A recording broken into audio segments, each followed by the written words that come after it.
ఈనాడు tiffin చేయకపోవడం వల్ల ఇంటి దగ్గర పనులు ఉండడం వల్ల పిల్లలు పాఠశాలకు దూరమైండ్రు, చదువులకు దూరమైండ్రు. అందుకే ఆలోచన చేసి నా కొడంగల్ నియోజకవర్గంలో ఏ ఒక్క విద్యార్థి కూడా ఆకలితో బాధపడకూడదు, ఆకలితో బడికి రాకూడదు, ఆకలితో చదువు మీద శ్రద్ధ కోల్పోకూడదని ఆలోచన చేసి ఈనాడు ప్రతి పాఠశాలలో 312 పాఠశాలల్లో 28,000 మందికి ప్రతిరోజు ఉదయం ఒక మంచి నాష్ట పెట్టి వాళ్ళ ఆరోగ్యాన్ని కాపాడడమే కాకుండా వాళ్ళ ఆకలి తీర్చే ప్రయత్నం చేస్తున్నాం. ఇది సరిపోతుందా అంటే సరిపోదు.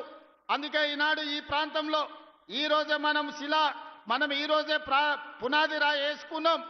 మధ్యాహ్న భోజన పథకాన్ని కూడా ప్రారంభిస్తున్నాం. కొడంగల్ నియోజకవర్గంలో ఏ ఒక్క విద్యార్థి కూడా అమ్మ కోసం ఎదురు చూడాల్సిన పని లేదు. అమ్మలాగా ఈ రాష్ట్ర ప్రభుత్వం మధ్యాహ్న భోజనం పథకాన్ని అమలు చేసి ఆ పిల్లల ఆకలి తీర్చి ఆ పిల్లలు చదువుకోవడానికి, ఆ పిల్లలు దేశ భవిష్యత్తుకు పునాదులు వేయడానికి, తెలంగాణలో పునర్నిర్మాణంలో భాగస్వాములను చేయడానికి మధ్యాహ్న భోజన పథకానికి కూడా ఈరోజు మనం ఇక్కడ ప్రారంభోత్సవ కార్యక్రమం చేసుకున్నాం. ఆనాడు మొట్టమొదటి ప్రధానమంత్రి దేశ స్వతంత్రం వచ్చిన తర్వాత పండిత్ జవహర్లాల్ నెహ్రూ గారు కరువు కాటకాలతో ఆకలితో అలమటిస్తూ బురద మట్టి తిని బతుకుతున్న ఈ దేశానికి ఇరిగేషన్, అదే విధంగా ప్రపంచ దేశాలతో పోటీ పడడానికి ఎడ్యుకేషన్ ఒక విధానంగా తీసుకున్నాడు. అందుకే ఈరోజు దేశంలో ఉన్న యూనివర్సిటీలన్నీ పండిత్ జవహర్లాల్ నెహ్రూ గారు ప్రారంభించారు. ఈనాడు పెద్ద పెద్ద ప్రాజెక్టులు బాక్రానంగం నుంచి మొదలు పెడితే నాగార్జున సాగర్ వరకు, శ్రీశైలం వరకు, ఎస్ఆర్ఎస్పి వరకు తెలంగాణలో ఉన్న ప్రాజెక్టులు, సాగునీటి ప్రాజెక్టులను మొదటి ప్రధానమంత్రి పండిత్ జవహర్లాల్ నెహ్రూ గారు ప్రారంభించారు. ఆయన విధానం ఈ దేశానికి అందించిన గొప్ప వరం ఎడ్యుకేషన్ అండ్ ఇరిగేషన్. ఈ రెండింటిని మొదటి ప్రాధాన్యత కింద తీసుకున్నాడు. ఆ స్ఫూర్తితో ఈనాడు నా కొడంగల్ నియోజకవర్గానికి అదే స్ఫూర్తిని అందించాలి, ఎడ్యుకేషన్ అండ్ ఇరిగేషన్ ని మొదటి ప్రాధాన్యత కింద తీసుకోవాలని ఈనాడు నా కాన్స్టిట్యున్సీకి మెడికల్ కాలేజ్ తీసుకొచ్చుకున్నాం, వెటర్నరీ కాలేజ్ తీసుకొచ్చుకున్నాం, అగ్రికల్చర్ కాలేజ్ తీసుకొచ్చుకున్నాం, పారామెడికల్ కాలేజ్ తీసుకొచ్చుకున్నాం, నర్సింగ్ కాలేజ్ తీసుకొచ్చుకున్నాం, ఫిజియోథెరపీ కాలేజ్ తీసుకొచ్చుకున్నాం, ఇంజనీరింగ్ కాలేజ్ తీసుకొచ్చుకున్నాం, ఐటీఐ తీసుకొచ్చుకున్నాం, ఏటీసీలను తీసుకొచ్చుకున్నాం, జూనియర్ కాలేజీలను తీసుకొచ్చుకున్నాం, డిగ్రీ కాలేజీలను తీసుకొచ్చుకున్నాం. అదే విధంగా ఈ రాష్ట్రంలో లేని సైనిక్ స్కూల్ ని రాష్ట్రం మొత్తం మీద ఒకే ఒక్క సైనిక్ స్కూల్ ఉంటే ఆ సైనిక్ స్కూల్ ఈనాడు కొడంగల్లో ప్రారంభించుకోబోతున్నాం. ఇది మా ఎడ్యుకేషన్ పాలసీ.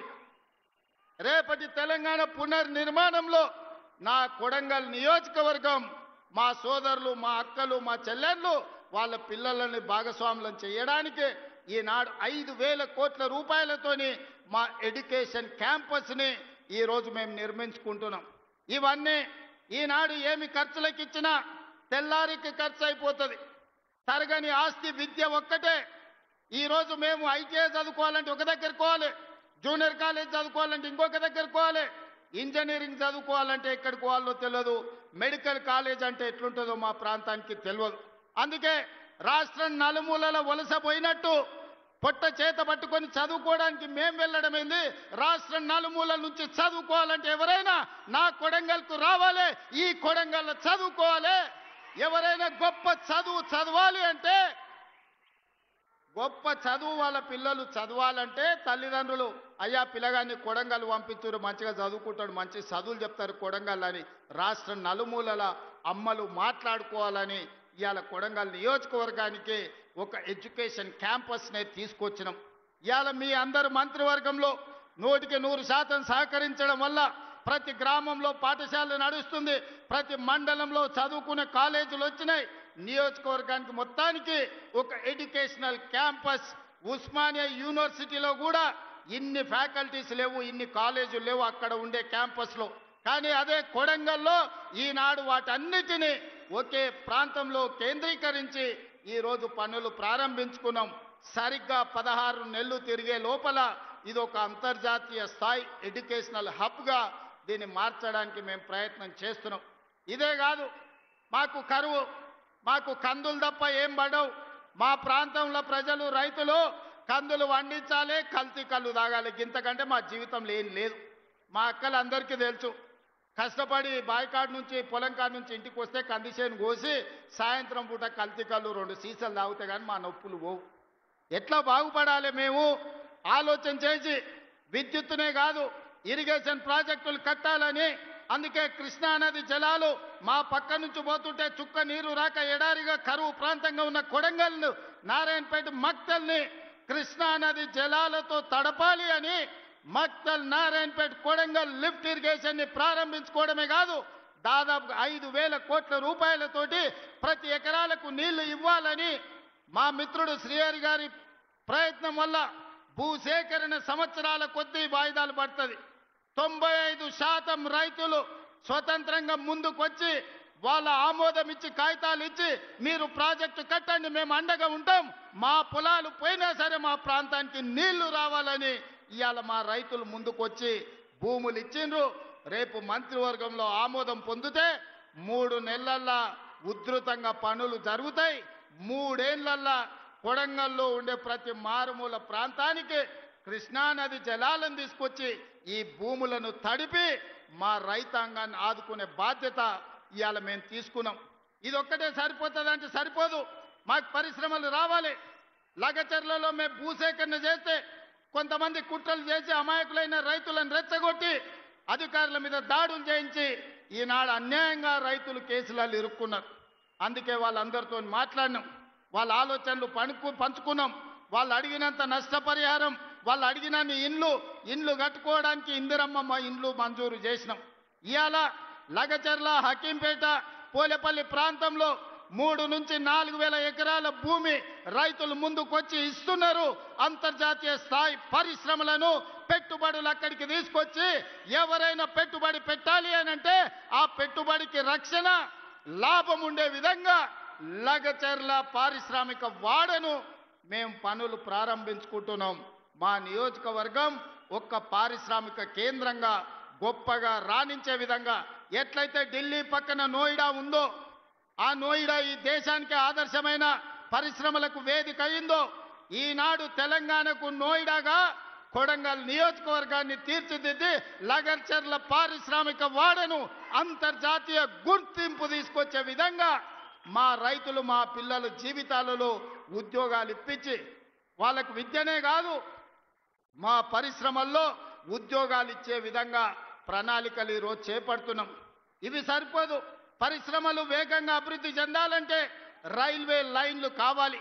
అందుకే వికారాబాద్ కృష్ణా రైల్వే లైన్ ఈనాడు వికారాబాదు, పరిగి, కొడంగల్, నారాయణపేట, మక్తల్ నుంచి కర్ణాటక రాష్ట్రానికి రైల్వేను తీసుకొచ్చి రైల్వే లైన్లకు కేంద్ర ప్రభుత్వం ఆమోదమే కాదు రాష్ట్ర ప్రభుత్వం ఇవ్వాల్సిన నిధులన్నీ ఇచ్చినాం. తొందరలోనే కొడంగల్లో రైల్వే కూత పెట్టబోతుంది. రైలు కూతను మా ప్రజలు వినబోతుండ్రు. 70 ఏళ్ల నుంచి రైలు ఎప్పుడొస్తుందా అని కళ్ళల్లో ఒత్తులేసుకొని చూసుకుంటున్నారు. రాబోయే కొన్ని నెలల్లోనే రైల్వే పనులు చేపట్టబోతున్నాం. మా దగ్గర సున్నపు రాసులు ఉన్నాయి, సున్నపు గనులు ఉన్నాయి, పరిశ్రమలేమో కర్ణాటకలో ఉన్నాయి, ఉద్యోగ ఉపాధి కర్ణాటక వాళ్ళకు వస్తుంది. అందుకే మా కొడంగల్ మండలంలో తొందరలోనే పెద్ద సిమెంట్ పరిశ్రమను పెట్టి వేలాది మంది ఈ ప్రాంతంలో ఉండే నిరుద్యోగులకు ఉద్యోగాలు ఇప్పించే బాధ్యత తీసుకుంటున్నాం. సిమెంట్ పరిశ్రమను ఈరోజు కొడంగల్ నియోజకవర్గంలో మేము ఏర్పాటు చేసుకోబోతున్నాం. ఇవన్నీ కార్యక్రమాలు ఎలా సాధ్యమైనాయి? ఈనాడు కొడంగల్ శాసనసభ నియోజకవర్గం రాష్ట్రానికి ఒక మోడల్ కాన్స్టిట్యున్సీగా రావాలి. రాష్ట్రం మొత్తం ఎవరైనా అభివృద్ధి ఎలా జరగాలంటే కొడంగల్కి వచ్చి చూసే విధంగా ఈనాడు మేము చేసుకుంటున్నాం. మరి ఇంత కీలకమైన సందర్భంలో సర్పంచ్ ఎన్నికలు రాబోతున్నాయి. మా యువకులు అందరు ఇక్కడ ఉన్నారు, మా అక్కలు ఉన్నారు. సార్ నిన్నైతే ఎమ్మెల్యే చేస్తే ముఖ్యమంత్రి అవుతుంది, మరి మా ఊళ్ళో పరిస్థితి ఏంది, మోరేంది, కరెంట్ ఏంది, నీళ్ళేంది, ఊర్ల సమస్యలు ఏందని అడుగుతున్నారు. నాకు తెలిసి రాబోయే 3-4 రోజుల్లోనే రాష్ట్ర ఎన్నికల సంఘం సర్పంచ్ ఎన్నికల్ని నిర్వహించబోతుందని నాకు సమాచారం ఉన్నది. ఈ వేదిక మీద నుంచి మా మిత్రులకు ప్రతి గ్రామంలో మంచోళ్ళను సర్పంచులుగా ఎన్నుకోండి. మన నియోజకవర్గాన్ని అభివృద్ధి చేసుకుందాం. అభివృద్ధిని అడ్డుకునేటోళ్ళని సర్పంచులను చేయకండి. అభివృద్ధికి సహకరించి నా దగ్గర వచ్చి కూర్చొని ఏమి కావాలనో అడిగి గ్రామ గ్రామంలో ఇంటింటికి సంక్షేమ పథకాలను అందించడమే కాకుండా ప్రతి గ్రామానికి రోడ్డు ఉండాలి, గుడి ఉండాలి, బడి ఉండాలి, తాగడానికి నీళ్ళ ట్యాంక్ ఉండాలి, ప్రతి పేదవాడికి ఇందిరమ్మ ఇల్లు అందాలి, ప్రతి పేద అక్కకు చెల్లెకు ఈనాడు మనం పెడుతున్న సారే చీర ఆడబిడ్డలకు చేరాలి. అందుకే ఈనాడు పండుగ పూట కుటుంబ ఇంటి వాళ్ళు పెట్టే తల్లిదండ్రులు పెట్టేది సొంత సోదరుడు పెట్టే చీర మనం సారెగా చూస్తాం.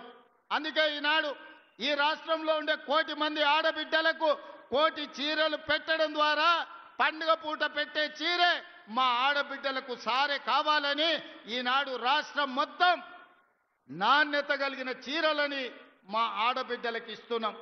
అధికారులకు నేను ఆదేశాలు ఇస్తున్నా, ప్రతి ఆడబిడ్డకు ఇంటికెళ్ళి చీర అందించాలి. వాళ్ళు వచ్చి అడిగితే కాదు, మీరే ఇంటికెళ్ళి ఆడబిడ్డలకు చీర అందించాలి. మీ సోదరుడు, మీ అన్న, మీ తమ్ముడు రేవంత్ అన్న మీకు చీర పంపించుండు, పండుగ పూట ఈ చీర కట్టుకోండి అని ఆ చీర ఇవ్వండి. ఎందుకంటే నాణ్యతతో కూడుకున్న చీర ఈనాడు ప్రభుత్వం ఇస్తుంది. ఆనాడు ఇచ్చిన చీరలు కందిసేన్ కాడ పిట్టలకు అడ్డం కట్టేది బెదిరియనికే, మా అక్కలకు తెలుసు. లేకపోతే ఇంటికాడ బర్రెలకో గొర్రెలకో దాపు కట్టేది. ఇవాళ అట్లా కాకుండా ఆడబిడ్డలు కట్టుకునే చీర, పండుగ పూట నాడు కట్టుకునే చీరను ఈనాడు మన ప్రభుత్వం ఇచ్చింది. ప్రతి ఆడబిడ్డ చీర కట్టుకోవాలి, ప్రతి ఆడబిడ్డకు ఆ చీర చేరాలి. అధికారులు ఆ చర్యలు తీసుకోవాల్సిందిగా అటు నారాయణపేట, కొడంగల్ కలెక్టర్లకు, వికారాబాద్ కలెక్టర్లకు నేను ఆదేశాలు ఇస్తున్నా. ప్రతి ఆడబిడ్డకు చీర చేరే విధంగా మీరు చర్యలు తీసుకోవాలి. ఈ ఆడబిడ్డల చీర కట్టుకొని సంతోషంగా రేపు సర్పంచ్ ఓట్లలో అన్న చెప్పిన వాళ్ళకు, గ్రామాన్ని అభివృద్ధి చేసే వాళ్ళకు ఓటేసి రావాలి. మా అక్కలందరికీ ఒకటే సూచన, ఎన్నికల రోజు ఓట్లేయడానికి మీకు వచ్చిన చీర కట్టుకొని లైన్లో నిలబడి ఇందిరమ్మ రాజ్యాన్ని మేము ఆశీర్వదిస్తున్నాం, ఇందిరమ్మ రాజ్యమే కావాలని చీర కట్టుకోవడం ద్వారా మీ అభిమానాన్ని ప్రదర్శించండి, మీ సోదరుడిని ఆశీర్వదించండి. ఎందుకంటే ఆ చీరను 10 రకాల డిజైన్లు చేపించి ఏ చీర మా ఆడబిడ్డలకు బాగుంటుందని 10 రకాలుగా పరిశీలన చేసిన తర్వాత నిర్ణయం తీసుకున్నాం. రేపు సర్పంచ్ ఎన్నికలు అత్యంత కీలకం. కొడంగల్ నియోజకవర్గ అభివృద్ధికి ఈ సర్పంచులే కీలకం. మంచి వాళ్ళను సర్పంచులుగా ఎన్నుకోండి. మన నియోజకవర్గాన్ని 2034 లోపల దేశంలో ఏ ఎమ్మెల్యే అయినా, తెలంగాణ రాష్ట్రంలో కాదు భారతదేశంలో ఏ ఎమ్మెల్యే అయినా నియోజకవర్గం ఎట్లుండాలి, నియోజకవర్గాన్ని ఎట్లా అభివృద్ధి చేయాలంటే దేశం నలుమూలల నుంచి కొడంగల్ నియోజకవర్గం పర్యాటక కేంద్రంగా కావాలి, కొడంగల్ నియోజకవర్గం అభివృద్ధి చేసుకోవాలి. 10 సంవత్సరాలు 2034 వరకు కొడంగల్ ప్రజలకు నేను విజ్ఞప్తి చేస్తున్నా, రాజకీయాలు పక్కన పెట్టండి. రాజకీయాలు వస్తుంటాయి పోతుంటాయి, అభివృద్ధి చేసుకునే అవకాశం అన్నిసార్లు రాదు. 70 ఏళ్ళు చూసినాం. ఎన్నడో వెనకటికి మనం పుట్టక ముందు అచ్యుతారెడ్డి ఒక్కసారి మంత్రి అయ్యాడు. పెద్దలు గురునాథ్ రెడ్డి గారు 5 సార్లు ఎమ్మెల్యే అయినా వారికి మంత్రి పదవి ఇయ్యలే. కొడంగల్ పట్ల ఎవరు ముఖ్యమంత్రిగా ఉన్నా నిర్లక్ష్యం జరిగింది. మరి ఇంత నిర్లక్ష్యాన్ని సరిదిద్దడానికి ఈరోజు మీరు అండగా నిలబడ్డాడు, దేవుడు ఆశీర్వదించిండు. 10 ఏళ్ళు ఇందిరమ్మ రాజ్యం తెలంగాణలో ఉంటది. ఈ 10 ఏళ్ళు కొడంగల్లో రాజకీయాలకు అతీతంగా కొడంగల్ని అభివృద్ధి చేసుకుందాం. ఈ కొడంగల్ దేశానికి ఆదర్శంగా నిలబెట్టుకుందాం. ఇందులో మనం అందరం భాగస్వాములం కావాలి. ఈ దేశంలో పంచాయతీ మెంబర్ నుంచి పార్లమెంట్ వరకు, పంచాయతీ మెంబర్ నుంచి ప్రధానమంత్రి వరకు కొడంగల్ నుంచి ఒక సందేశాన్ని ఇవ్వాలి. అభివృద్ధి కోసం మేమంతా ఒక్కటే, మేము కలిసి మెలిసి ఉంటాం, మేము రాజకీయాలకు అతీతంగా కొడంగల్ అభివృద్ధి చేసుకుంటామని ఈ దేశానికి సందేశాన్ని ఇవ్వాలి. మీరందరూ అండగా నిలబడాలి. ముఖ్యంగా మా ఆడబిడ్డలను అడుగుతున్నా, మన పిల్లల తలరాత మార్చే అవకాశం వచ్చింది. మన పిల్లలు డాక్టర్లు, లాయర్లు, ఇంజనీర్లు అయ్యే అవకాశం వచ్చింది. మన పిల్లలు ఐఏఎస్, ఐపీఎస్లు అయ్యి ఈ రాజ్యాన్ని నడిపే అవకాశం వచ్చింది. దీన్ని జార విడుచుకుంటే ఇక మళ్ళీ ఎన్నడూ తిరిగి రాదు. మా ఆడబిడ్డలందరూ అండగా నిలబడాలి. ఈ కొడంగల్ని అభివృద్ధి చేసుకోవాలి. మీరందరూ అక్కలారా అండగా ఉంటారు కదా? ఉంటారా? ఉంటారా? ఉండేటోళ్ళందరూ చప్పట్లు కొట్టురు. మా అక్కలు గట్టి కొట్టాలి. ఇక మా వాళ్ళకి భయం వస్తుంది. వాళ్ళు ఉన్నా లేకున్నా మా ఆడబిడ్డలు ఉంటే ఆటోమేటిక్